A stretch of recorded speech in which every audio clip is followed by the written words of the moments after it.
नमस्कार। मु प्रथमे धन्यवाद जनइबी आम कृषि सेवा संघर प्रत्येक सदस्य बड़ भाई और सान भाई भौणी मान जे मत से सभापति भाव निर्वाचित कर विशेष विशेष धन्यवाद।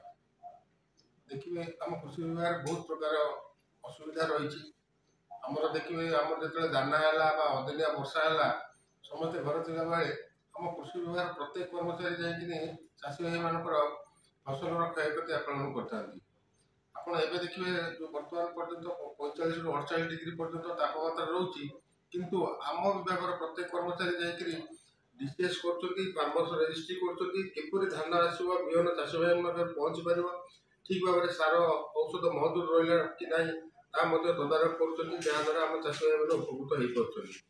ଶୀତ ଦିନ ଆସୁଛି ସମସ୍ତେ ଦେଖିବେ ଆମର କୃଷି ବିଭାଗ ସବୁବେଳେ ପ୍ରତ୍ୟେକ କର୍ମଚାରୀ କୃଷି ବିଭାଗର ତତ୍ପର ହେଇକି ଥାନ୍ତି।